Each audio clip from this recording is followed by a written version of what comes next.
Hello guys, welcome to the first episode of Podcasting Without Podcasting. I've got my brother-in-law here, Waffles, and it's I, Grubby Raccoon.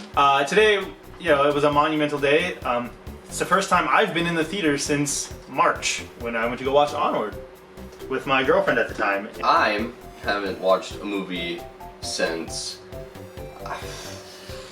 last November. It was something. No, not November. It was in not even.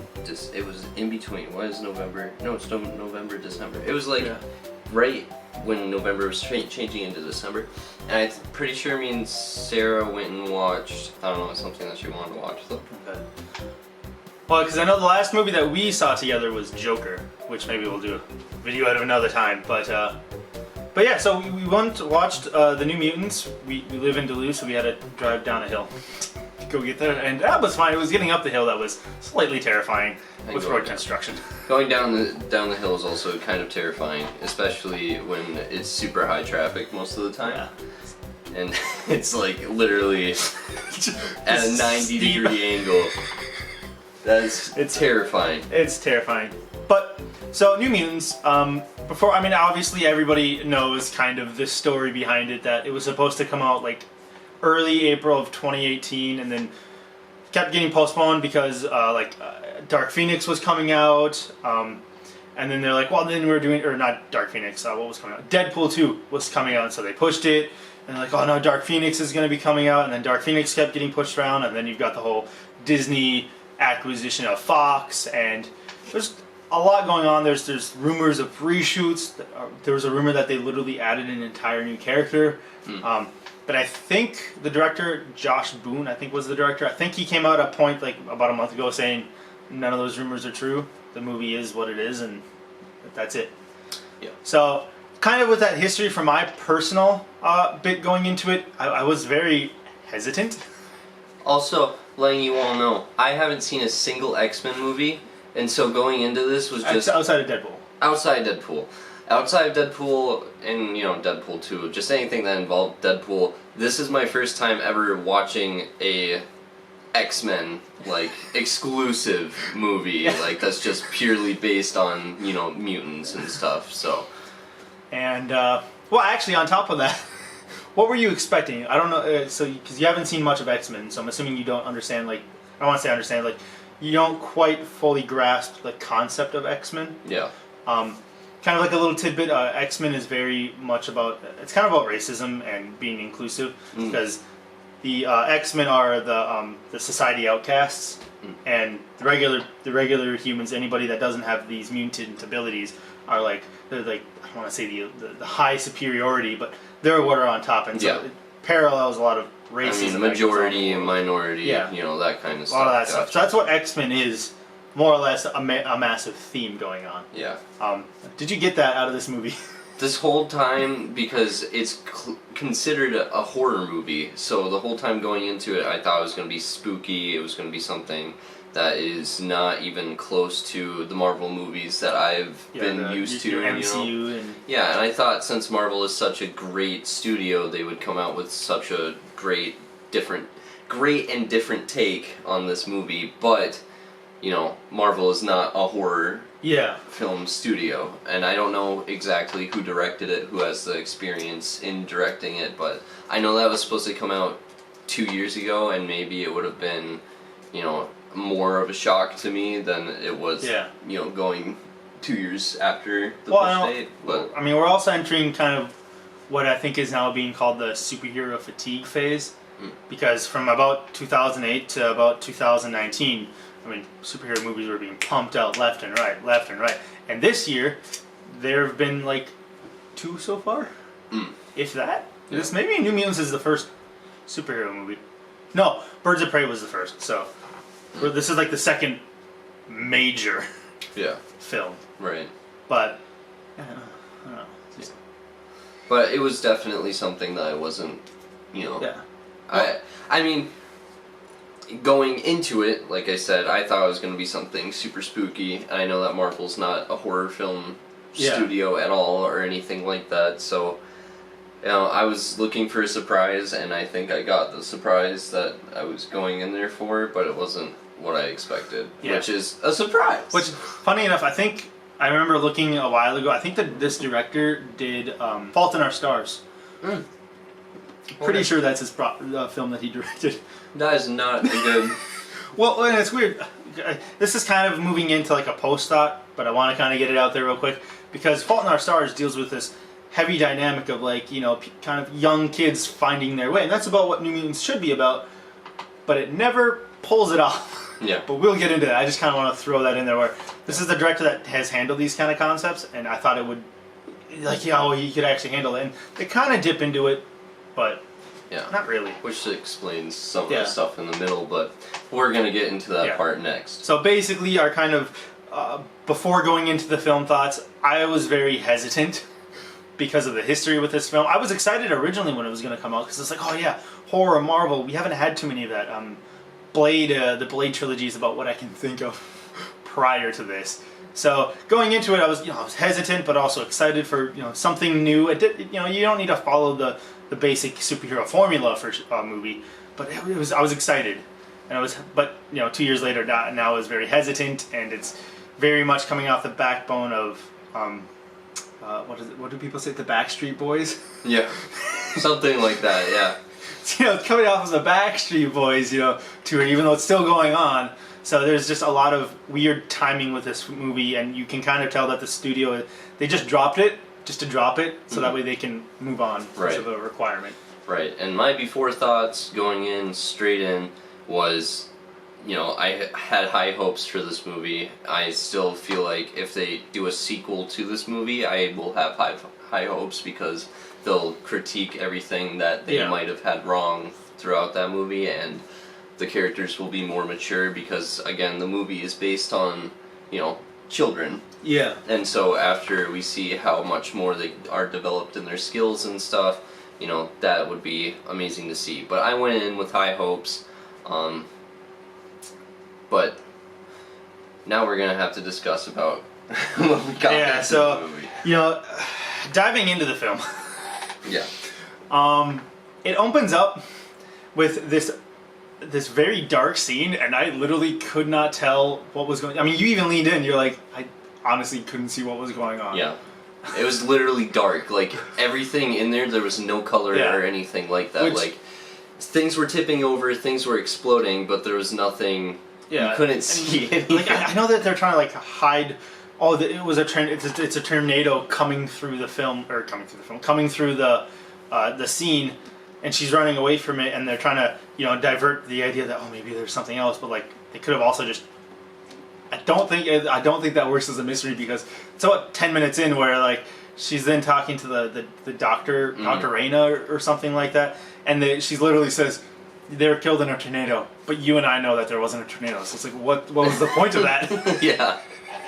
Well, thing is, so what happened after, she was hidden away into a tree trunk, right? Yeah. Her dad is like, I have to go and help my tribe or whatever, and they weren't even a tribe. So apparently she's from Native American descent.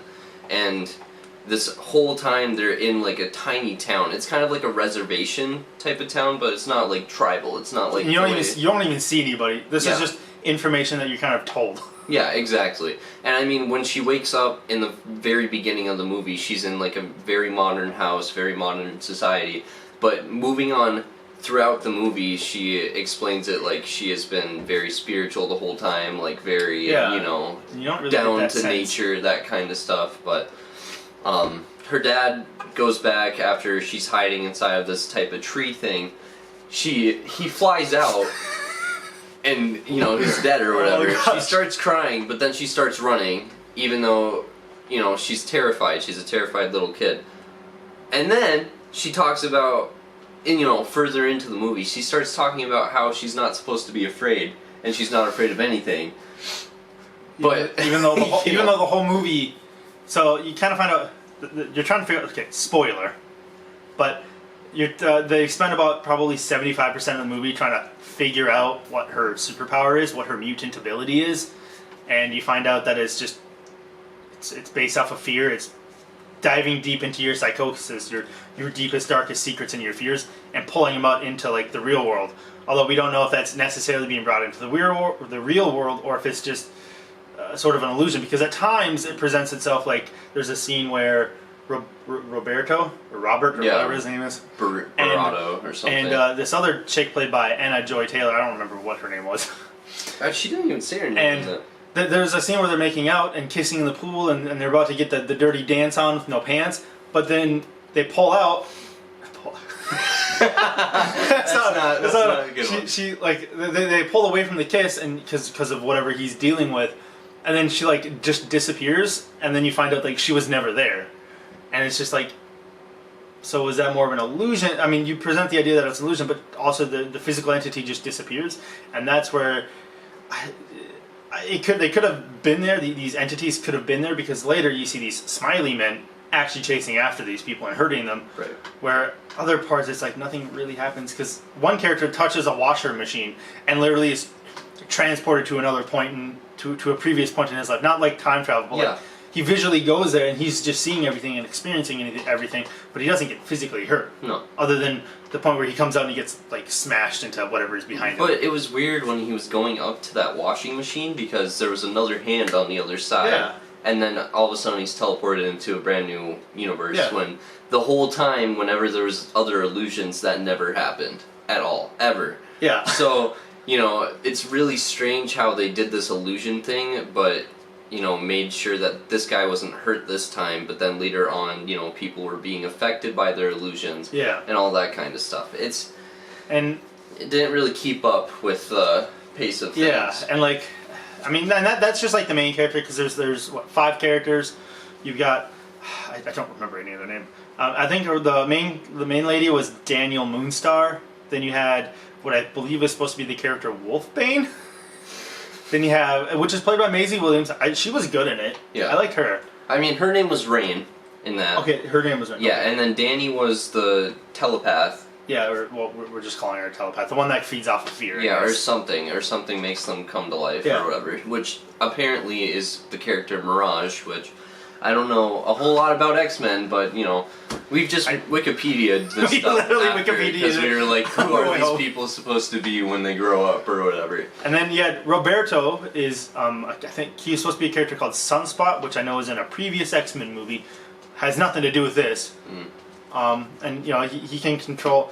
The movie depicts that he controls fire abilities, but he actually, I guess, according to Wikipedia, I realize it's not the best source, he's actually supposed to control solar energy, not necessarily fire. But they called him Inferno like twice in the film, so I don't quite know what's going on. And then there was Maisie Williams' character, like we mentioned earlier. Her power is like becoming a wolf, or a dog. And then there was Sam, which is the guy who has blast-off arms, where he could just from Stranger Things. Yeah, it's I didn't expect him to be in New Mutants, especially since this was like 2 years ago, or was it 3 years ago that Stranger Things had its first season? I think that was 2017, maybe 2016. Yeah, but it's weird that he portrayed in you know, a movie just right after, you know, a season launched. Of a movie. Yeah, so. And they're still doing seasons. Yeah. So, as far as characters, I don't know how I felt.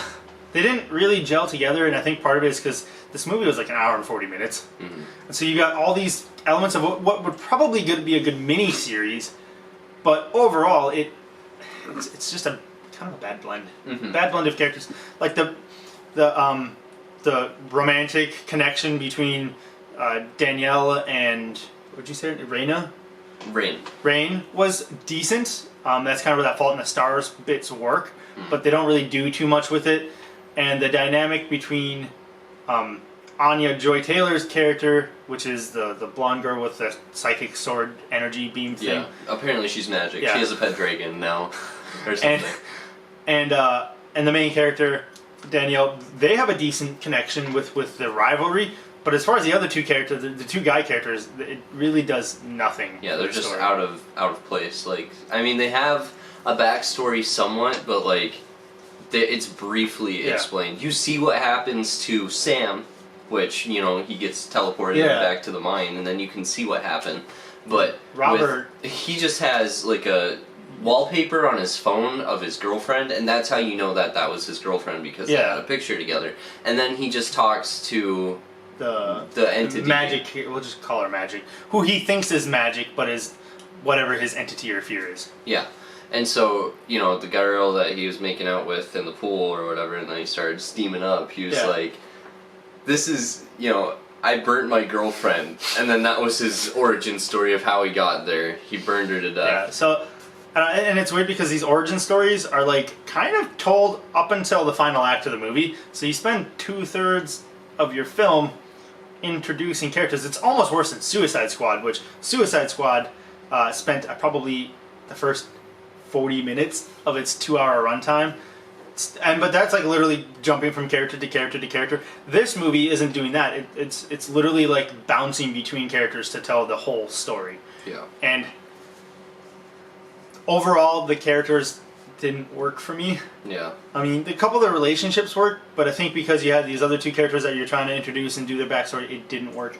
And what are your thoughts on that? Kind of the characters. The characters they didn't mend together well at all, other than Danny and Rain, which was that romantic, you know, bond or whatever. But even then, it was still really weird and not like something that I would see happen. I mean, it makes sense because it's the director of, you know, Fault in Our Stars, but you know, if working for a Marvel movie that's supposed to be a horror movie at the same time, like, it was just a lot of introductions that had nothing to do with the suspense that you're supposed to get during a horror movie. Yes, there's romance sometimes in horror movies, but even then it's still like, you know, it wasn't even romance. It was kind of just like two kids that were like confused because they're basing it on you know, puberty. That's the whole point of this movie, was talking about the puberty of, you know, 13-year-olds and going onward. That's how they can become mutants, and then that's when the dormant X gene is supposed to take place. Yeah. So. But yeah, I don't know. And so you got the plot, which literally the entire plot of the movie is the main character figuring out what her superpower is, and then so that's about, like I said, about 2/3, maybe even more of the movie. And that third act is literally just a massive CGI fight scene that didn't look good. And in terms of the way this movie looks, I told you walking out of the theater, like, the CGI works until it sits there too long. Yeah. And then things look out of place and green screened, and they look really rough. In my opinion. At least in my opinion. No, I also agree with that, because there was a point where she was on top of a clock tower willing to jump. This was as soon as she was introduced to the facility and, you know, the other mutants and stuff, and this is just right after the traumatic experience that she had with her dad. And so she was planning on jumping off of this, you know, watchtower or whatever, and they CGI'd the bottom half of her body when they could have like put a GoPro on her even and just, you know, had the bottom of her body there. But and if it wasn't CGI, then there was something wrong with that film scene. Yeah, exactly.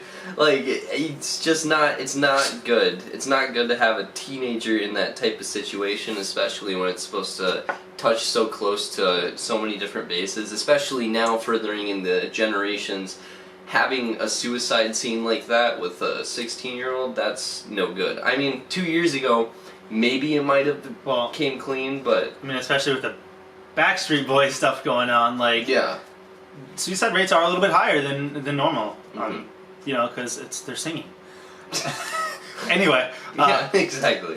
But yeah, no. So there's shots that just look it doesn't look good. There's a scene where they're in a confession box. Raina and Danielle are in the confession box. Danielle's knocked out, and this wolf creature beast that is part of Danielle's history or her fear rips off the top of it, and it looks good for a hot second. And then the wolf comes into the view, and the bear comes into view, and it still looks good for a second, but then it keeps holding that image, and then you can tell that there's like a green screen and then CGI place, and it looks really bad. There's a scene early on when they're discovering her powers where, like, it's snowing and the snow turns to blood and it hits Danielle in the eye, or not in the eye, but on the face. Yeah. And the blood, because it's supposed to be blood, it literally, like, I don't know, it looks so flat when it hit her in the face. It just looks like dots. Yeah, it's just like a dot hit her in the face, and then it went flat, and then it just stayed there. Yeah, it didn't do anything. It was supposed to be like trickles of blood, so, you know, might have had some running or something like that, but it was literally just... It's weird, because they could have just done a practical effect on that. Yeah. but they didn't. So, Yeah. overall, I mean, just diving into the film, it was a mixed adventure. Some scenes came off as hilarious when they weren't supposed to be. Yeah. Like, There's a part where the blonde girl sliced up a bunch of these, scary smiley men or whatever, Yeah. and then this guy is just literally like, that is so hot. yeah, and then she goes and starts fighting the massive bear, and the guy like looks at her and is like, oh, I'm gonna marry that girl someday. And like, this is the action part of the horror film, and you've got the comedy. They're trying to do that Marvel comedy, but it doesn't work, and the acting for the side characters is pretty subpar. Yeah. Even the main actress, I think she did fine. Perhaps just with the directing of the movie, but there still scenes like, I don't know. Where she was screaming and supposed to be distraught. Yeah, and it just It didn't feel right. It didn't feel right at all. And most of the CGI, when it came to that big ending fight scene, a lot of it just looked like video game. Yeah. You know. I'm not gonna lie, I was kind of bored with the fight scenes. Yeah, so was I. Because it's literally all the characters. Well, okay, the fix would have been if everybody worked together to fight the beast, but it's literally like one after another fight the beast or fight the bear until Danielle becomes unconscious, and then tells it to stop, and that's it. Yeah, they never worked together. It was always just one at a time types of fight. It would have been really cool if they all were working together, but the only way that I could see that they didn't want to do that is because they're trying to, still portray kids, getting scared and all that kind of stuff. But then, at the beginning of the movie, they're all like, "Yeah, we're fucking tough." Yeah. You know what I mean? So, I think the teamwork at the end probably would have saved the movie, because as we kind of transitioned into our afterthoughts of the movie, looking at the movie as a whole, I didn't enjoy it. yeah. I mean, I was entertained, but not in a good way, if that makes sense. It's not even so bad that it's a good kind of movie. It's lackluster and kind of boring. I mean, I'm sure I'll probably buy it on Blu-ray because I own all the Marvel movies. Yeah. But I don't know if it's one that I'll rewatch. Yeah, go back and visit. Unless we watch the whole MCU again, but even then, it's like you can't. It's part of the X-Men series, so it's not. And really... and it's not even. Basically, you could probably give this movie a pass. I mean, I was excited to go see it just because we hadn't seen a movie in a while in the theater, and it's a Marvel movie. This is the first Marvel movie of the year, and I mean, we were supposed to get Black Widow, which we're still supposed to get Black Widow. Yeah, and we were supposed to get Venom 2, and we were supposed to get Eternals, and there's another Sony movie that I can't remember. I don't know. It's got Blade. No, it's got not Jake Gyllenhaal. Jared Leto in it. He's the main villain. Morbius. Morbius. That's it. But yeah, my overall thoughts is I'd probably pass. I can't even. It's not even a good as a horror movie. It doesn't really work. No, it's terrible as a horror movie. It should not be classified as a horror movie. Because I can see what they're doing for horror, but the creepiest thing are probably the smiley faces. And once again, it's one of those. You look at it too long and it doesn't work anymore. Once they take off the smiley mask, it's not scary. Because again, it just looks like video game renderings of the fights and stuff, and it's like that's not cool. And honestly, if this is the kind of show you like, or the concept you like, I'd probably recommend a show called Legion, which is also X-Men based, which kind of deals with some of the same stuff, but it is by far. I've only seen the first season, so I actually can't vouch for the second and third season.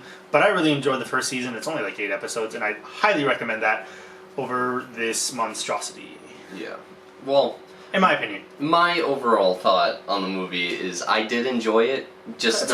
It's not a bad movie, but it's not the best movie at all. Not even close. I wouldn't even say that it's good. I wouldn't say that it's like mediocre either.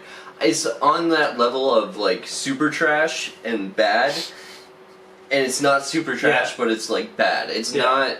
It's not one that wouldn't make me not entertained. The whole time I was, there was a point where I almost fell asleep in it, but other than that one part, the rest of the movie I was able to keep my eyes awake.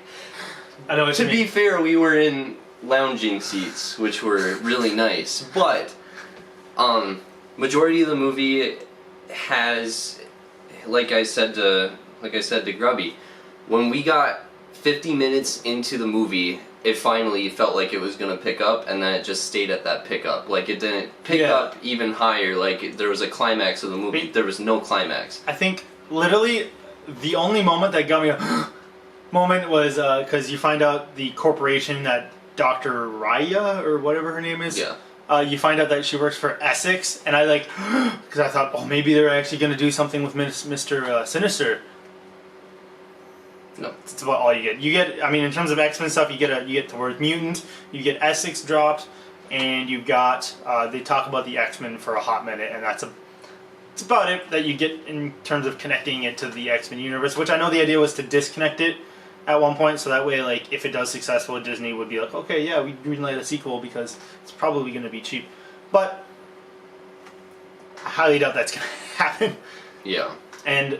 I don't know. Anyway, so basically, the only moment that I got an excitement moment for was when they dropped the name Essex, and I thought they were going to do something with it, and then they don't. I think the coolest fight scene within that whole movie was just the part where she popped out of a portal and sliced all those up, and that was it. Oh, in the hallway? Yeah, in the hallway. I feel like stairwell. That was like one of the best parts of the movie, and even then it wasn't even that great. Yeah, it was pretty subpar because I think the stairwell is like, it's like kind of gated. I don't even want to say gated, but there's like the walls kind of like maybe he'll show up what I mean. But anyway, it's kind of gated, and so like you're just watching the fight sequence happen through the a gated area, and it's like, oh yeah, it's kind of cool, but you don't really get to see it. Yeah. And then you just see her slice through all of them, and then like she slices the wall. You can tell that the CGI is this far away from the wall when the cuts are in there, so it's, you know, it doesn't work at all. But, you know, that was the coolest part. That's for me. But either way, I was entertained. So in general, my camera died, and I was entertained, but it wasn't the best movie ever. And there's a cat down there. My thoughts. The cat is now gone. He'll be back in a hot second. It's about what I expected. I didn't go into with great expectations, and I didn't come out surprised. I was hoping to be surprised in a good way, but I wasn't, and it was about what I expected. So yeah, this is the first episode. I mean, it's a little clunky. We'll probably get some kind of a pacing at some point. You can check out Waffle's channel. Waffle, go ahead, talk about your channel for a hot second. So basically, I do two different types of things. I have a channel for gaming, and I also have a channel for IRL skits. Majority of those skits he is involved with at the moment, so make sure to check it out if you want to see more content with him in it. I will be releasing a video very soon that is called Boxing with Boxes. It might already be out right now, but basically check that one out. It's pretty funny. It's only like 2 minutes and 30 seconds of your time, so make sure to check that out.